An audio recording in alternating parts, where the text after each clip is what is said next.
Hanya saja hal yang seperti itu tidak akan bisa membawa kita dalam diskusi, ya kan? Ya kalau langsung straight to the point, Maulid Nabi tidak ada di zaman Nabi, oke selesai perkara itu bid'ah, boleh. Tapi kenyataannya adalah perayaan Maulid Nabi ini sudah kita lewati sebagai umat Islam ya. Itu perdebatannya selama 10 abad. 10 abad, saya tidak berlebihan. Ini perdebatan tentang Maulid Nabi ini hampir 10 abad. Hampir 1 milenia. Nggak selesai-selesai sampai sekarang. Maka sebagai muslim yang baik gitu ya, sebagai seorang muslim secara umum seharusnya kita mengedepankan sikap toleransi yang agak pragmatis. Beberapa kali ya, kita harus lebih dewasa ya untuk bertoleransi tidak hanya kepada orang-orang yang di luar agama kita, dan itu kita sangat teruji, kita sangat berhasil bertoleransi kepada orang-orang yang ada di luar agama kita. Seharusnya kita lebih berhasil lagi untuk bisa bertoleransi terhadap orang-orang yang intra, yang sesama muslim seperti itu. Ya, cuma di sini saya akan membahas perspektif akademiknya ya Maulid Nabi, dan ini tidak bisa selesai dalam satu pertemuan. Nanti saya sudah bicarakan dengan Bu Umi gitu ya, bahwa paling tidak ini harus diselesaikan ke dalam 4 kali pertemuan. Ya, karena di sini saya mau lakukan secara analisis ya akademik. Jadi yang pertama yang akan saya bahas itu adalah terkait asal usulnya, asal usul Maulid gitu ya. Ini yang pertama ingin saya bahas. Nanti bagaimana waktunya nanti akan menyesuaikan gitu ya. Asal usul Maulid dulu, Maulid Nabi, siapa yang pertama kali melaksanakan dan sejarah awalnya bagaimana. Kemudian yang kedua yang perlu kita bahas adalah terkait dengan kapan Nabi dilahirkan. Ini juga penting karena relevan. Maulid Nabi itu kan kelahiran Nabi gitu ya, kelahiran Nabi. Kelahiran Nabi itu sebenarnya kapan?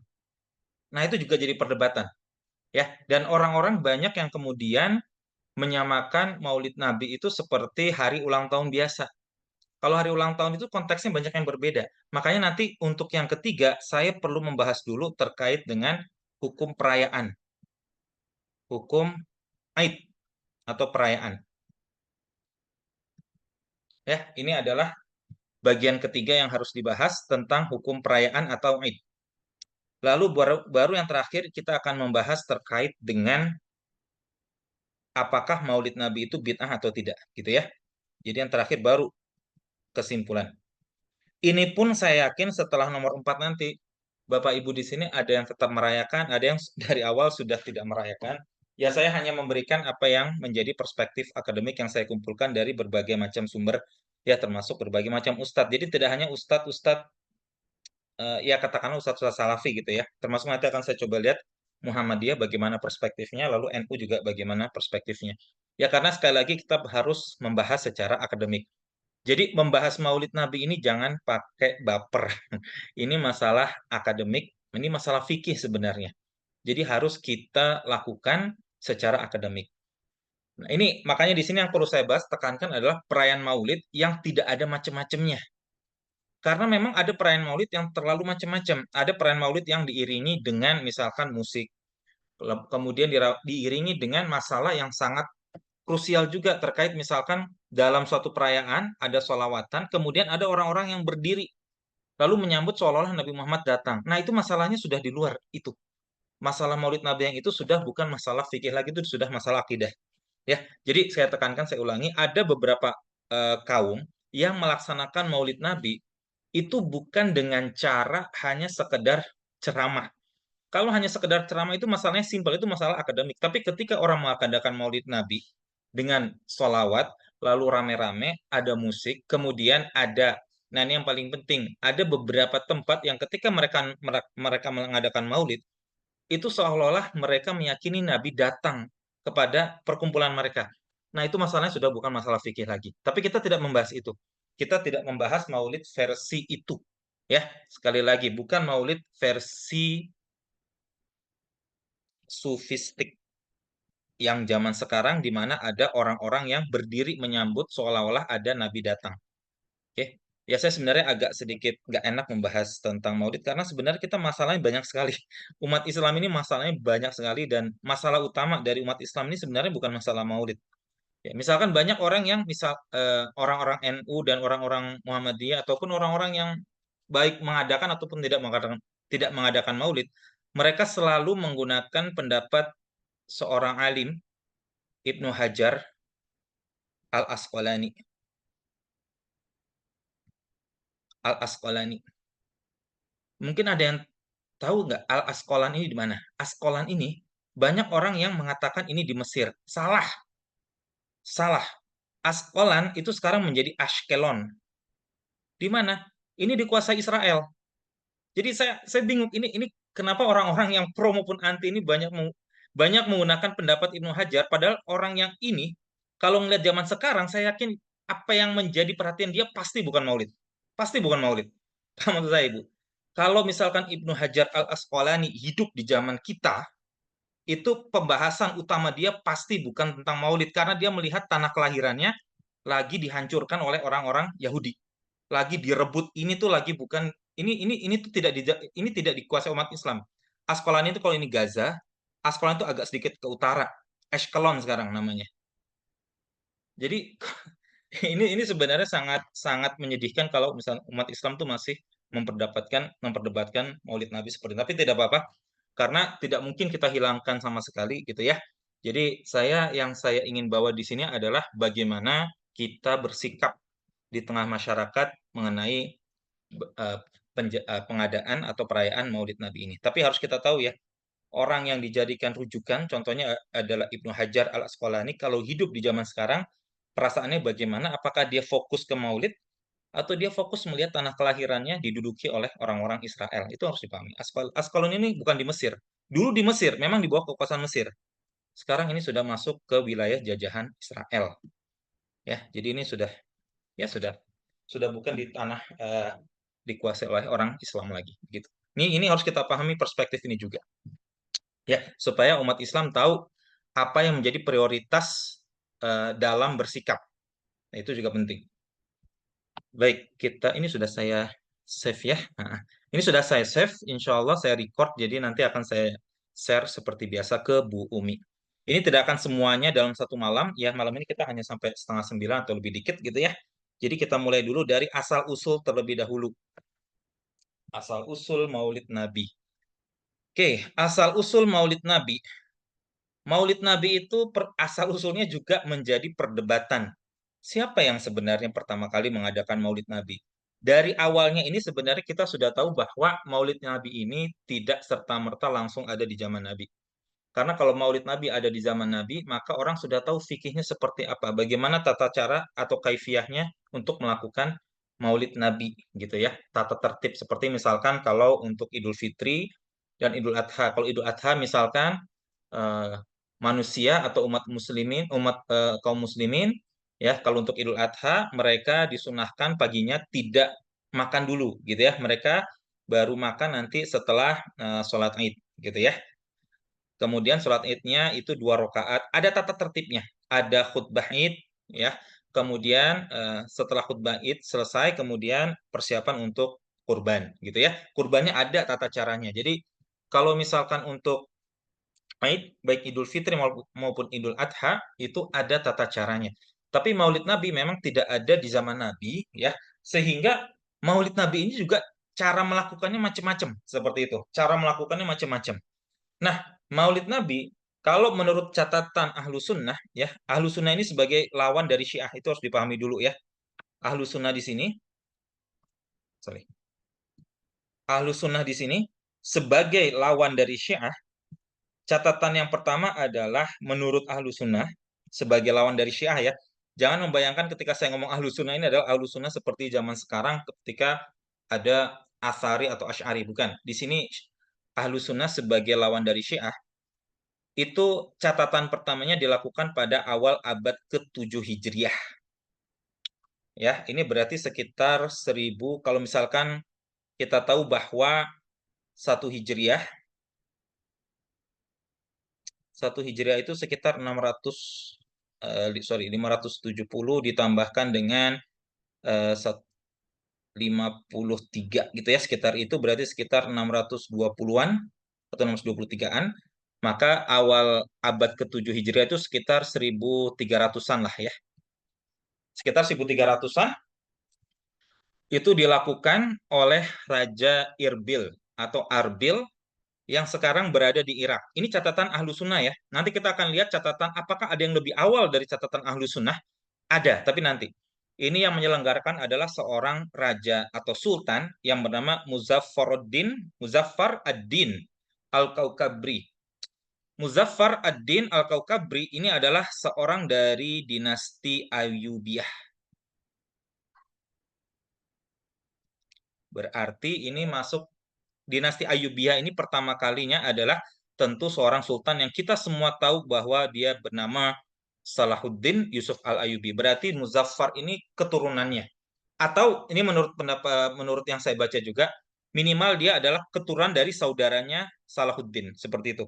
Ya, ini ada saya baca ada yang bilang keturunannya, ada yang bilang dia keturunan dari saudara kandungnya Salahuddin Yusuf Al-Ayyubi. Anyway, Muzaffar ad-Din Al-Kaukabri ini adalah termasuk dari Sultan dinasti Ayyubiyah yang menguasai wilayah Irbil. Ya, dan itu tercatat dalam Ibnu Katsir dalam kitab Tarikh ya bahwa Sultan Muzaffar ketika mengadakan peringatan Maulid dia merayakan secara besar-besaran. Contohnya maksudnya besar-besaran gimana? Beliau mengundang ya rakyatnya untuk makan-makan seperti itu. Ya untuk makan-makan, kemudian ada juga perhelatan untuk membaca Al-Qur'an juga di dalamnya. Jadi ada tadarus Al-Qur'an juga di dalamnya.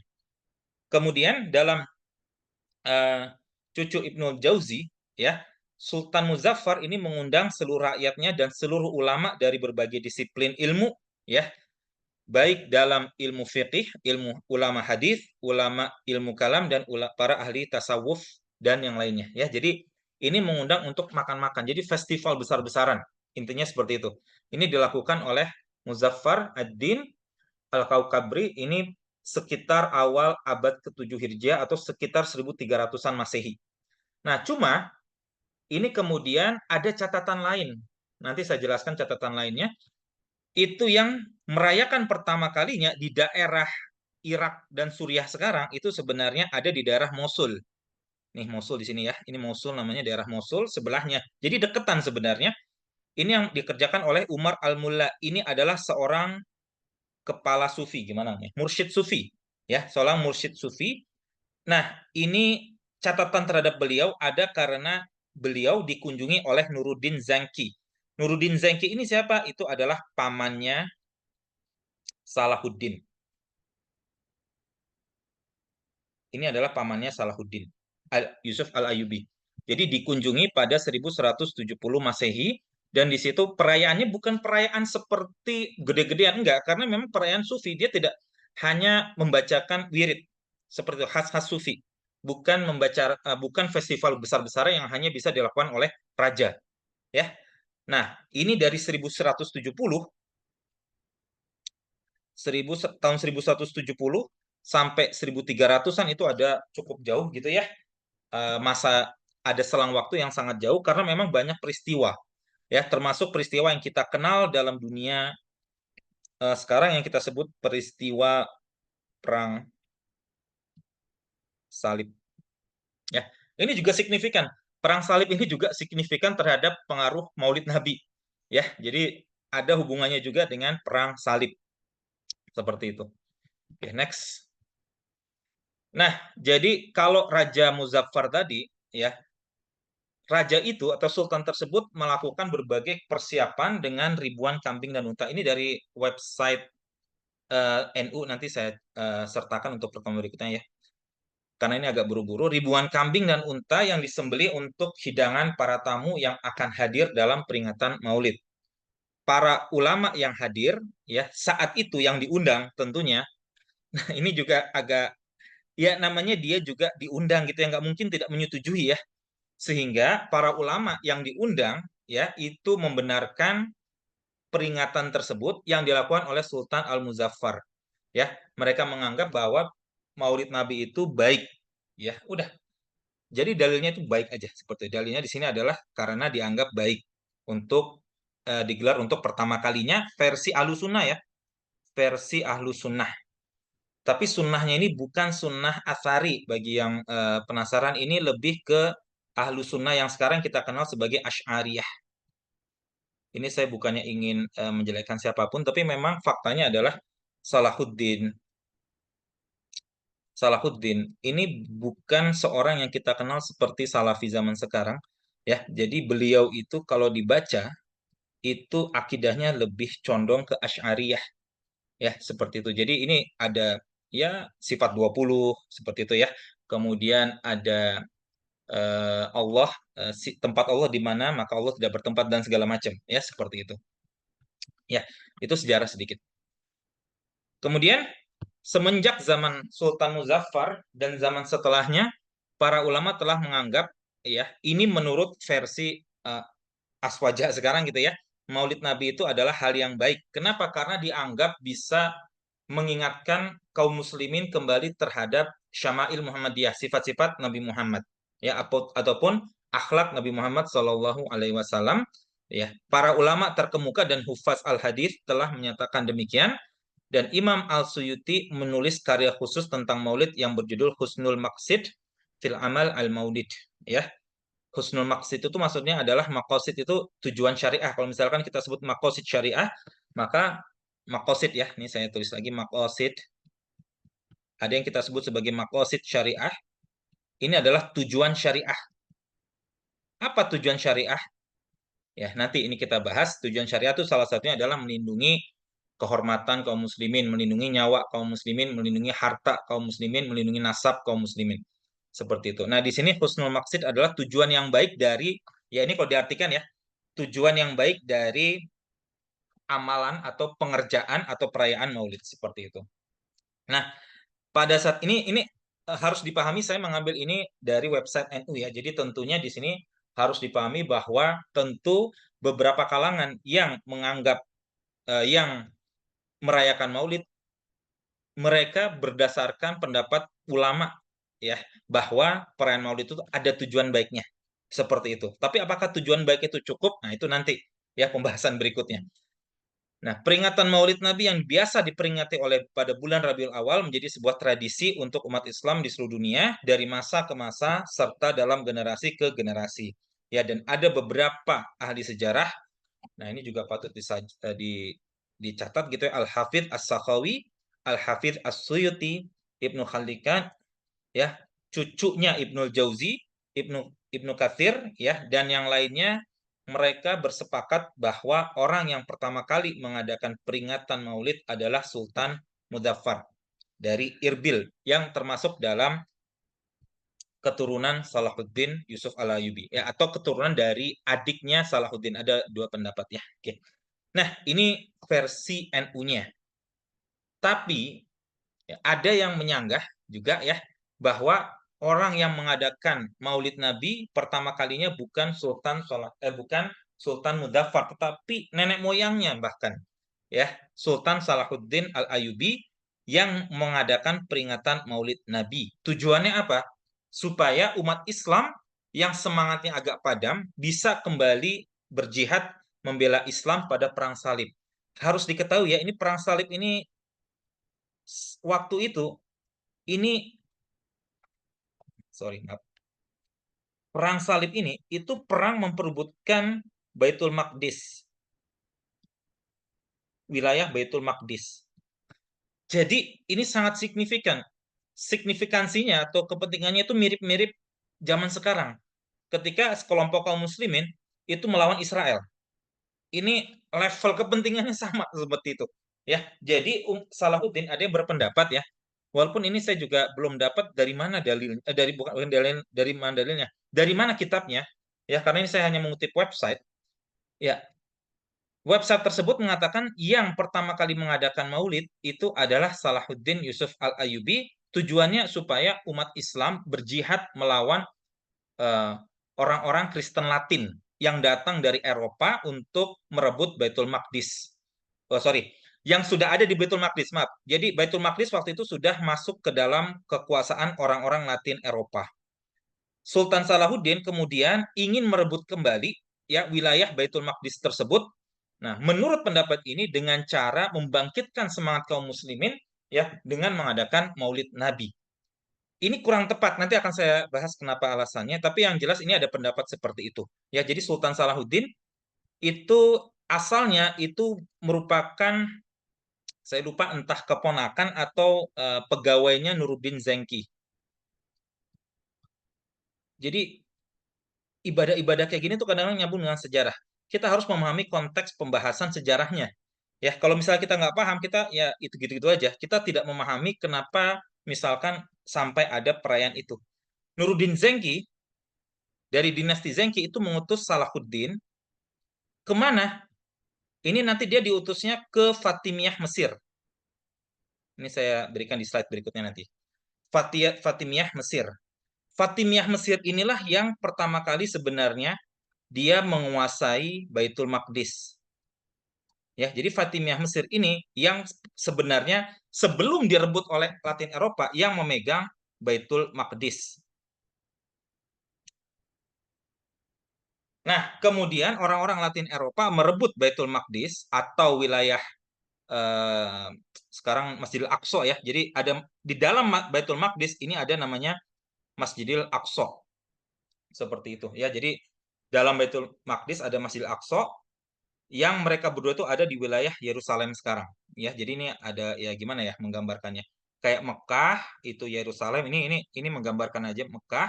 Kemudian di dalamnya ada Masjidil Haram, kemudian di dalamnya ada Ka'bah gitu ya, kira-kira seperti itu. Ya, jadi ada Yerusalem, di dalamnya ada Baitul Maqdis, lalu di dalamnya ada eh, Masjidil Aqsa. Oke.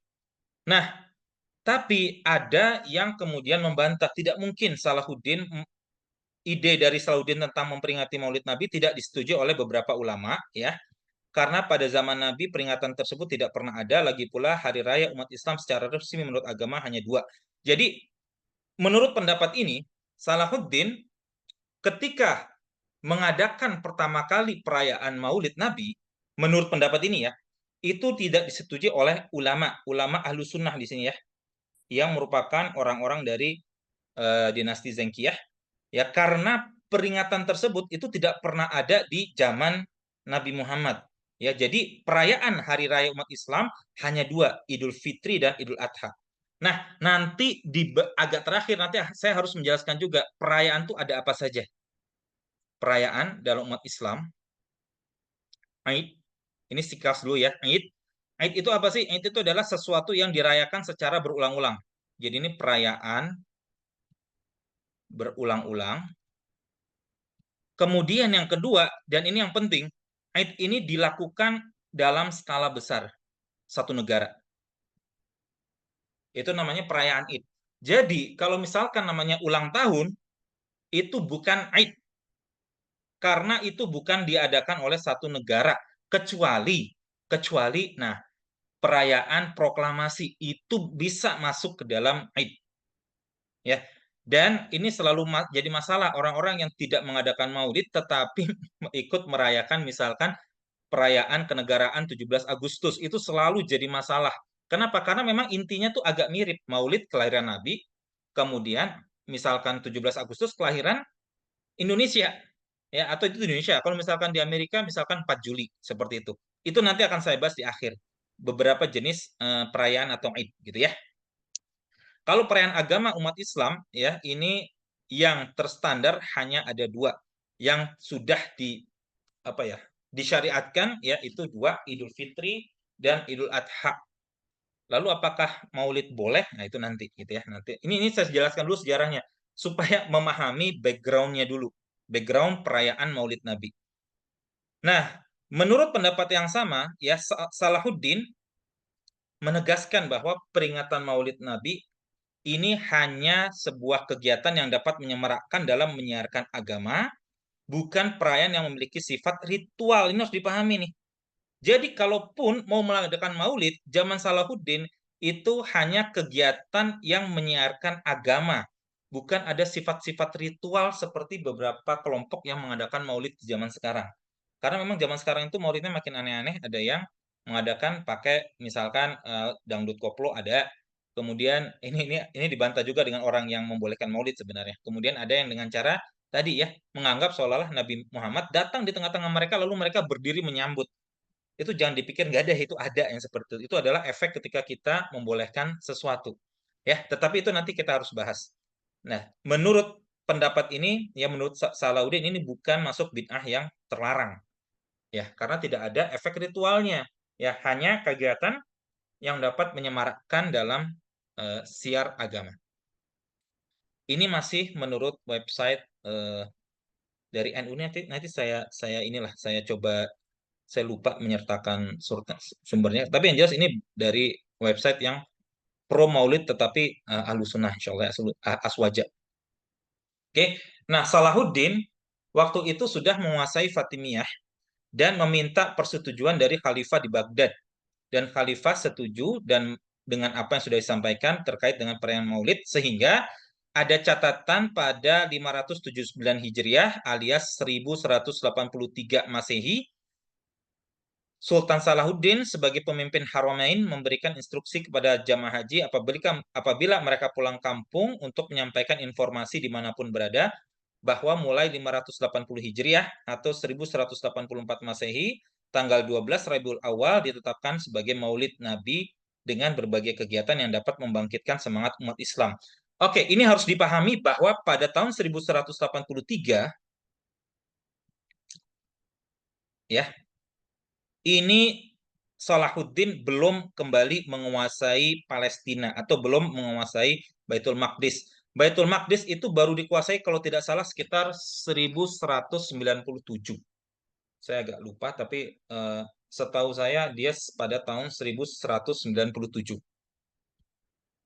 Nah, jadi kalau dari pendapat ini, maka Salahuddin itu masih melihat bahwa ya ini sebagai cara supaya eh, sorry maaf, bukan 1197 tetapi 1000 sorry maaf nih. Ini saya harus 1100 ini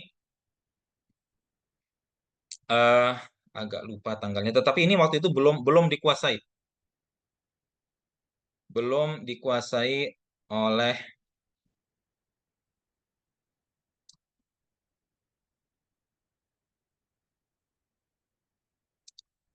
1100 1195 1109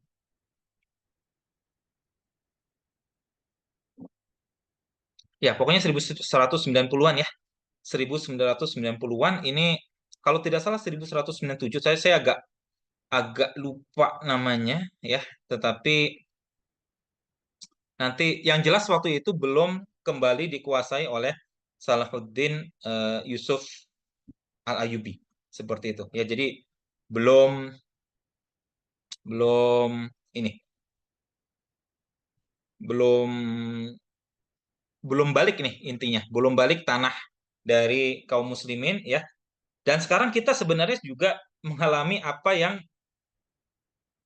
eh oh sorry 1187, maaf bukan 1197, 1187.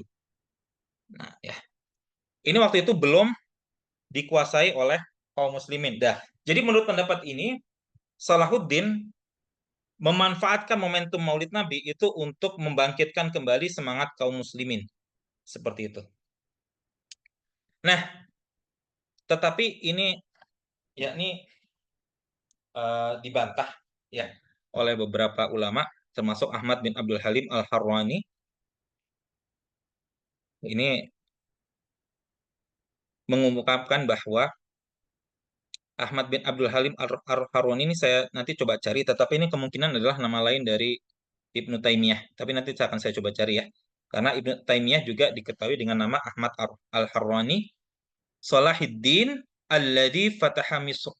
Salahuddin yang membuka atau menaklukkan Mesir, fa'azala anha da'watal Ubaidiyyin ya, dia yang menghapus dakwah Ubaidiyyin minal qaramithah, dari aliran qaramithah al-batiniyah wa adhara fiha syara'i al-Islam, dan yang menghidupkan syariat Islam. Ubaidiyah yang dimaksud itu adalah dinasti Fatimiyah. Ya, jadi Salahuddin Salahuddin ini itu tidak menaklukkan Mesir dengan cara invasi. Tidak. Salahuddin itu diutus oleh Nuruddin Zengki untuk ngurusin Mesir, ya, yang masih dikuasai oleh dinasti Fatimiyah. Dinasti Fatimiyah ini semakin melemah sehingga saking lemahnya itu Yerusalem direbut. Jadi Yerusalem itu direbut ketika berada dalam kekuasaan dinasti Fatimiyah. Salahuddin, ya, itu kemudian ada di daerah Irak. Salahuddin ini orang Kurdi Irak. Jadi bukan orang Arab. Salahuddin Yusuf Al-Ayyubi bukan orang Arab, ya. Tapi beliau berbahasa Arab tentunya. Tapi secara genetik atau secara suku, beliau termasuk dalam suku Kurdi.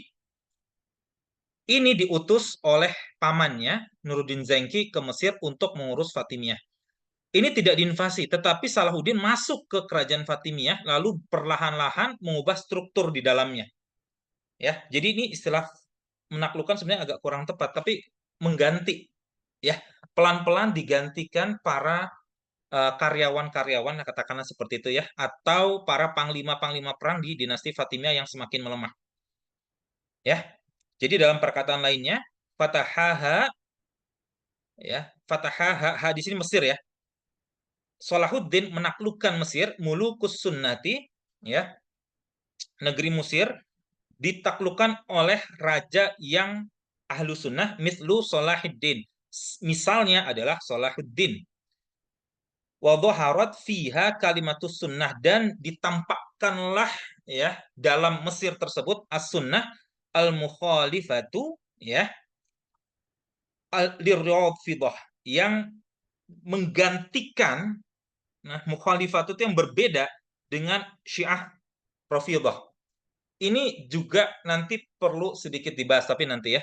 Tsumma sharal ilmu, ya, tsumma shara ilmu, sehingga kemudian tampaklah ilmu was sunnah, dan sunnah yaksuru biha wa yadharu, ya, yang berkembang di dalamnya, ya, dan nampak di dalamnya. Jadi menurut Ahmad Al-Harrani, ini seingat saya Ahmad Al-Harrani adalah nama lain dari Ibnu Taimiyah, tapi nanti kita lihat Salahuddin masuk ke Mesir lalu menggantikan pemikiran Syiah. Tetapi sebenarnya ini harus dipahami, Syiahnya bukan Syiah Rafidhah.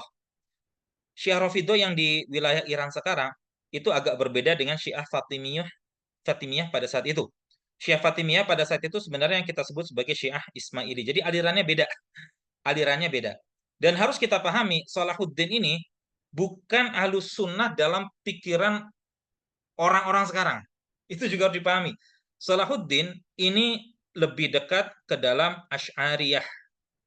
Tetapi Asy'ariyah kala itu bukan Asy'ariyah yang gimana ya? Bukan Asy'ariyah yang berbeda, orang-orang Asy'ariyah dengan orang-orang yang mengadakan bid'ah, beda. Jadi orang-orang Asy'ariyah ini orang-orang yang berdasarkan yang kita sebut ada namanya madrasah yang dikembangkan oleh madrasah Nizamiyah. Ya, ini adalah madrasah yang dikembangkan oleh Sultan Saljuk, ya, yang pemikiran Asy'ariyah masih ada sampai sekarang. Ya, tentang misalkan sifat 20. Nah, itu yang paling kentara. Jadi Salahuddin tuh seperti itu pola pikirnya. Paham ya? Pola pikirnya Salahuddin ya seperti itu. Ya.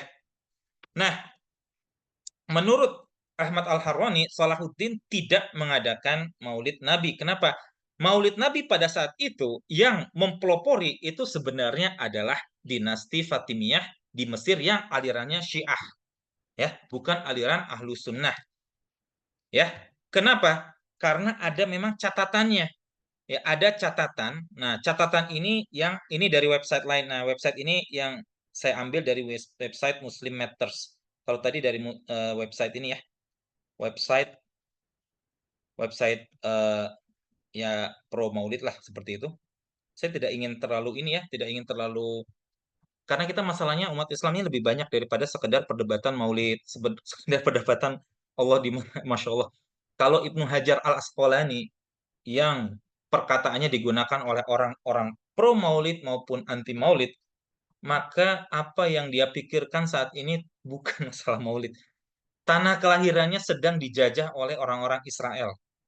Demi Allah, itu akan menjadi masalah utama pada saat ini. Asqalani itu sekarang diubah namanya menjadi Ashkelon. Yang dulunya mayoritas Muslim, sekarang mayoritas orang-orang Yahudi. Ya, itu yang harusnya menjadi pola pemikiran. Tapi anyway, kita lanjut dulu sekarang. Ya, jadi sejarah ada catatan awal yang lebih awal terkait dengan perayaan Maulid. Ya, dalam tulisan Jamaluddin Ibnul Ma'mun.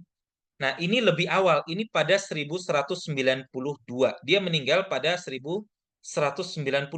Jadi, kalau tadi kan 1300-an tuh, ya, Sultan Muzaffar.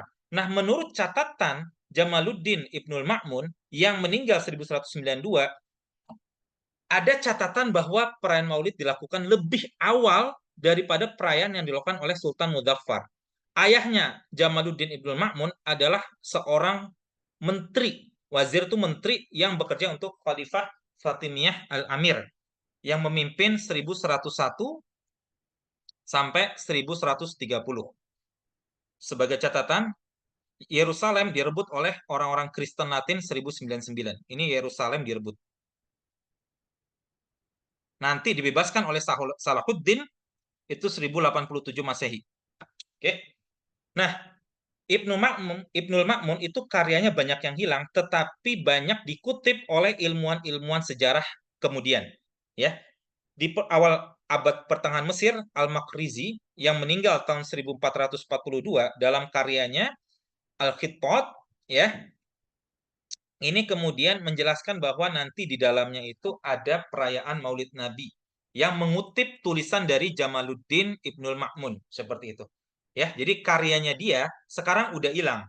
Tetapi Al-Makrizi mengutip dari Jamaluddin Ibnul Ma'mun yang hidup dan yang meninggal pada 1192.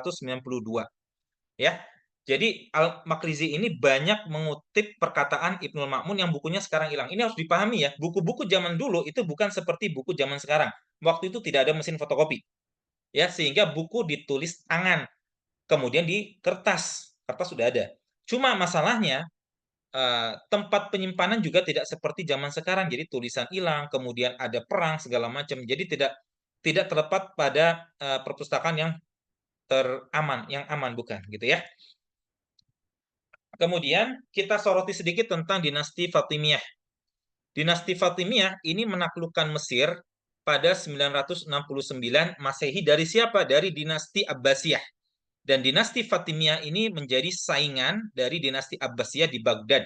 Tetapi waktu itu dinasti Abbasiyah udah mulai agak sedikit hancur-hancuran gitu ya. Nah, Fatimiyah di Mesir itu Fatimiyah menaklukkan Mesir itu pada 969 Masehi dan mendirikan kota Kairo. Mereka mengklaim ya Fatimiyah ini sebagai keturunan dari Fatimah binti Muhammad, tetapi dianggap klaim ini palsu ya oleh aliran Islam yang lain ya. Tetapi mereka perlu klaim itu untuk apa? Untuk menyaingi dinasti Abbasiyah yang memang secara valid keturunan Abbas bin Abdul Muthalib.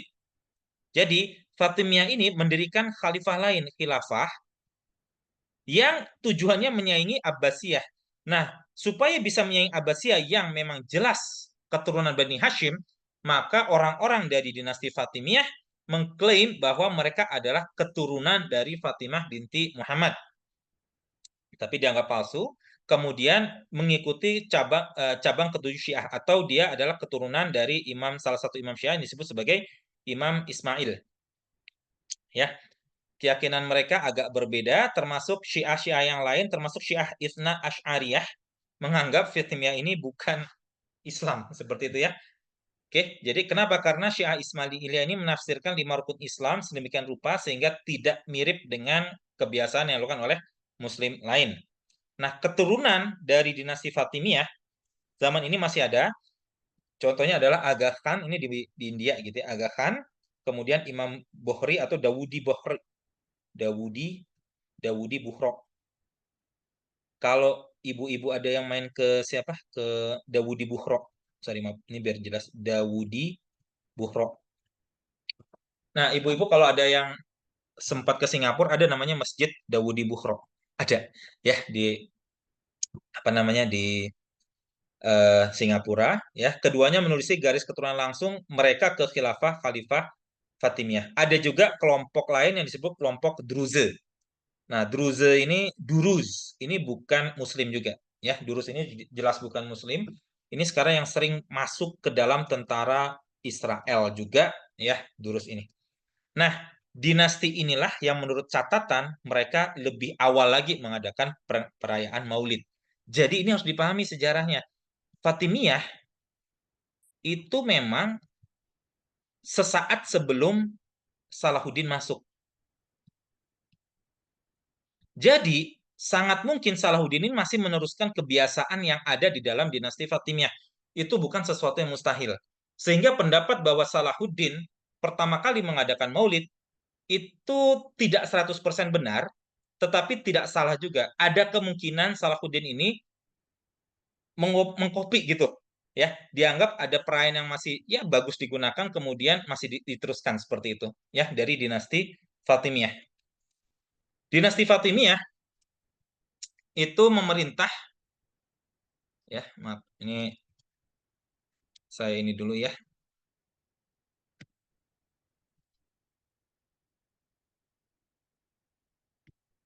Oh, sorry udah mulai jam ini ya. Sudah mulai waktunya sudah agak mulai ini. Ya, dinasti Fatimiyah itu memerintah dari tahun 909 sampai 1171 Masehi. Oke, sebelum kemudian diambil alih oleh Salahuddin. Ya, setelah 1100 ini diambil alih oleh Salahuddin. Ingat sekali lagi bunga dengan cara peperangan ya, tapi dia memang masuk. Masuk lalu perlahan-lahan digantikan seluruh personelnya. Ya, didirikan oleh Al-Mahdi Billah sekitar tahun 900-an, kemudian berkembang ke Mesir, ya. Mereka kemudian mendirikan Kairo, ya, pada tahun 969 Masehi. Fatimiyah mengklaim keturunan dari Fatimah, putri Nabi Muhammad dan suaminya Ali. Nah, ini mereka manhajnya atau aliran agamanya adalah Syiah Ismailiyah. Ya, kemudian mereka sempat membangun universitas yang kita sebut nantinya adalah Universitas Al-Azhar. Jadi Universitas Al-Azhar ini sebenarnya adalah dibangun oleh dinasti Fatimiyah, salah satu universitas tertua di dunia. Nah, kemudian ada tekanan dan eksternal dari mana? Dari pasukan salib, ya. Nah, kemudian Salahuddin diutus oleh pamannya untuk ngurusin Mesir, lalu digantikan dinasti Fatimiyah ini dengan dinasti Ayyubiyah yang didirikan oleh Salahuddin Yusuf Al-Ayyubi. Nah, ini wilayahnya ini ya, cukup luas. Ya, jadi wilayah Afrika Utara.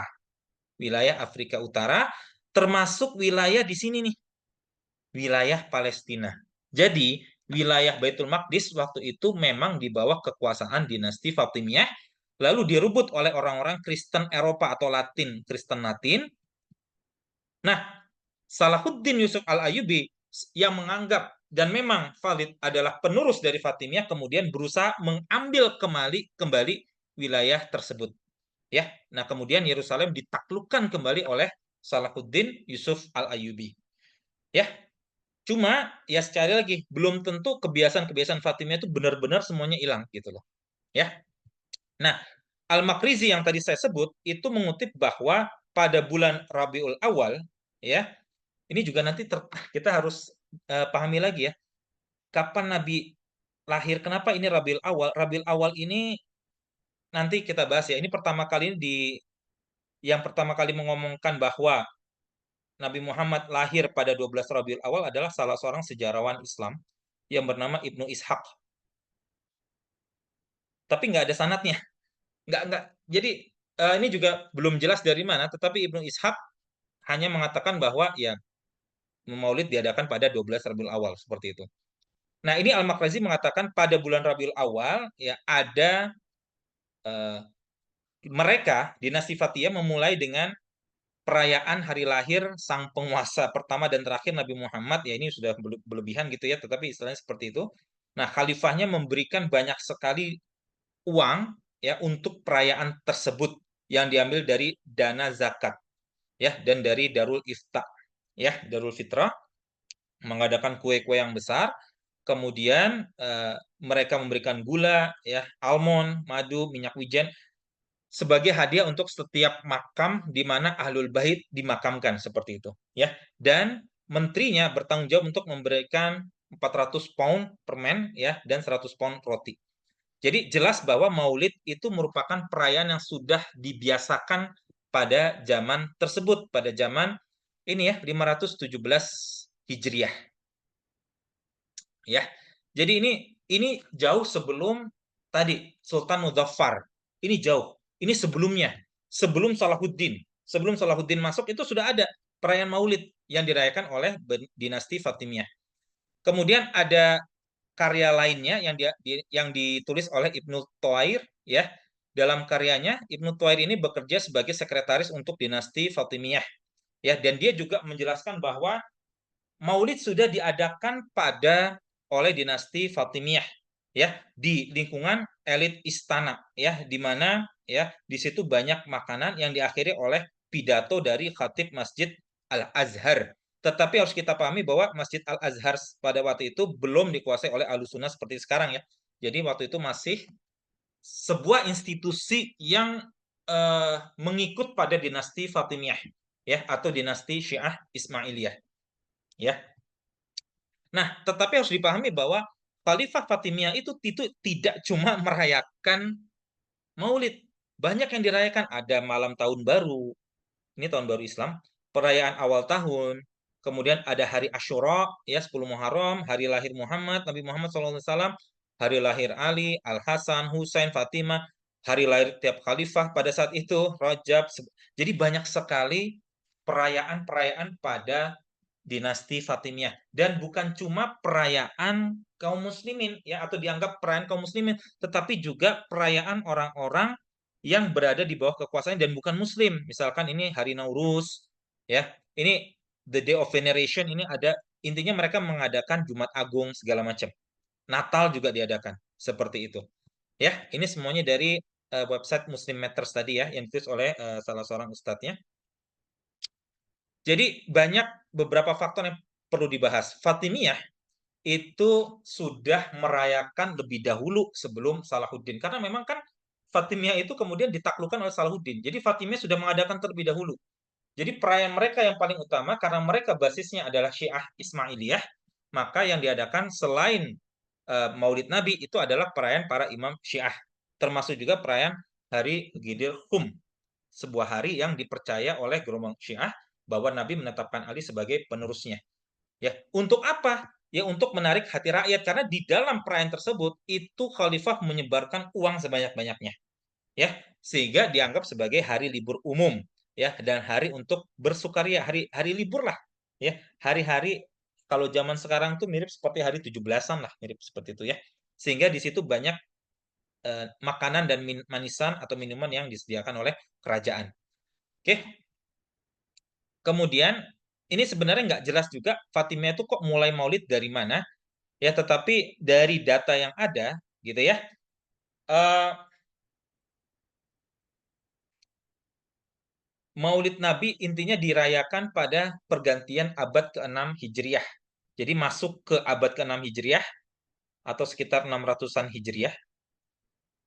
600 Hijriah. Ini masuk abad ke-6, itu berarti 500-an ya, 500-an.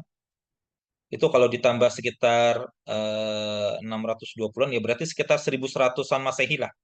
Mulai dari inilah kemudian ada Maulid Nabi ya, sekitar itu.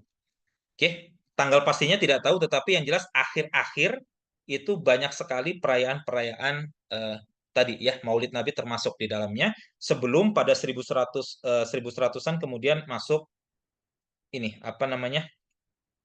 Masuk pasukan salib. Ya, jadi sorry, maaf, ini bukan 1100-an, ini lebih kepada, ini lebih awal lagi sebenarnya. Ya, karena 1099 masa ini pasukan salib masuk.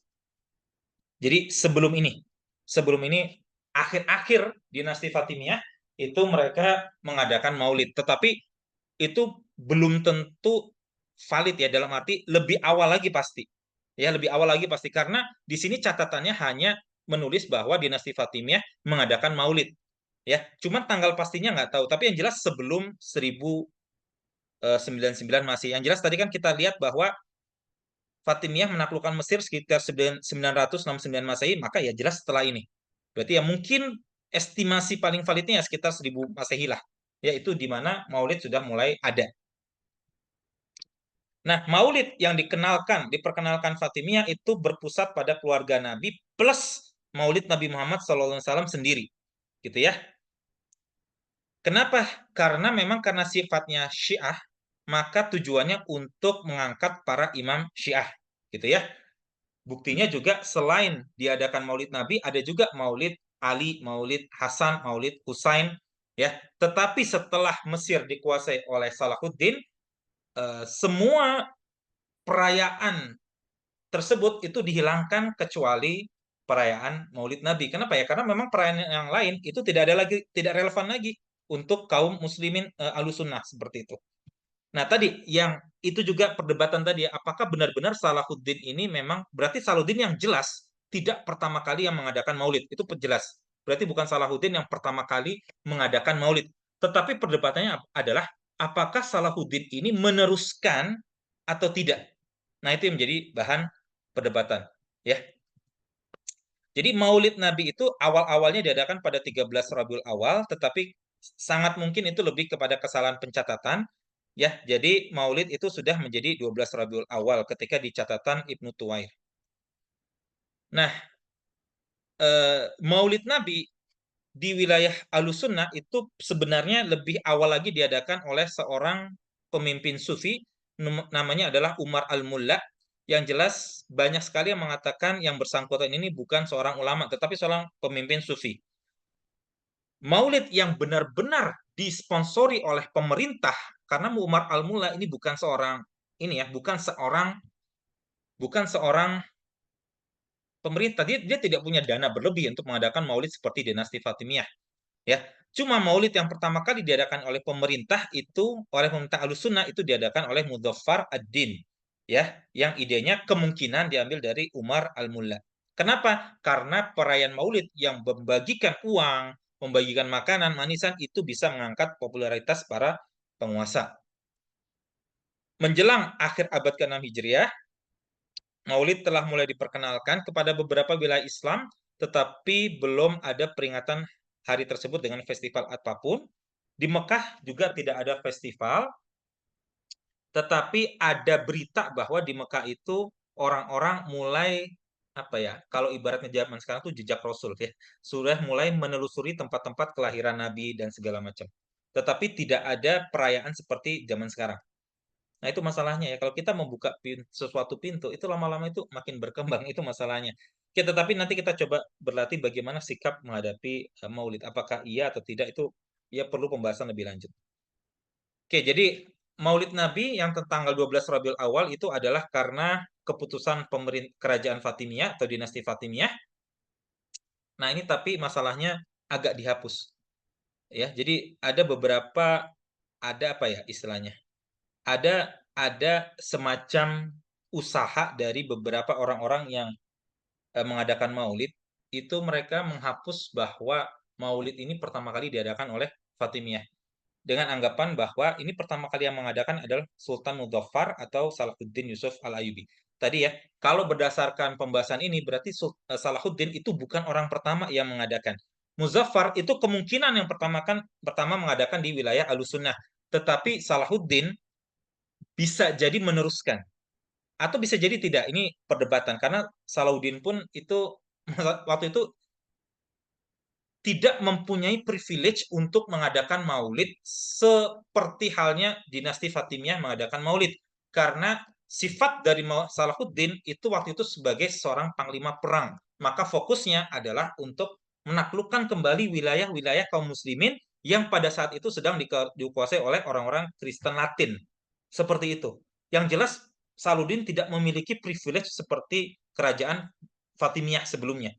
Ya, Maulid kemudian menyebar ke beberapa negeri Islam. Seperti itu. Dan ada usaha, ini yang masalah ya, ada usaha dari orang-orang sekarang yang menghapus kenyataan bahwa Maulid ini pertama kali ada di zaman dinasti Fatimiyah. Itu ada usaha seperti itu dan itu seharusnya tidak seperti itu. Secara akademis harusnya nggak boleh. Secara akademis seharusnya itu tidak boleh dilakukan. Tetapi ya kenyataannya ada seperti itu ya, bahwa eh, apa namanya, kenyataan bahwa yang pertama kali mengadakan Maulid adalah dinasti Fatih itu seolah-olah itu dihapus. Seharusnya tidak boleh seperti itu sebagai seorang akademisi. ya.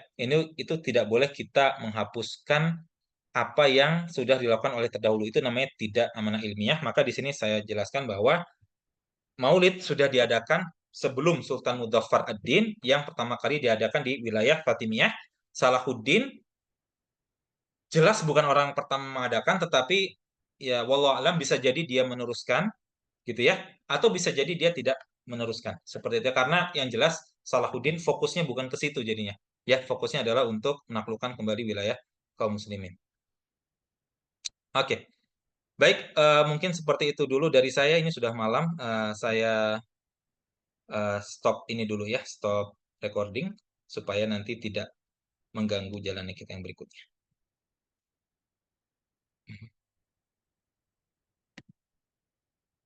Loh, oh tidak terrekord. Ya, mohon maaf Ibu. Ternyata tidak. Oh, ada benar kok. Ada, masuk ya. Ini terrekord. Saya stop recording dulu ya. Salam dulu. Assalamualaikum warahmatullahi wabarakatuh. Sebelum saya lanjut ke pertanyaan ya.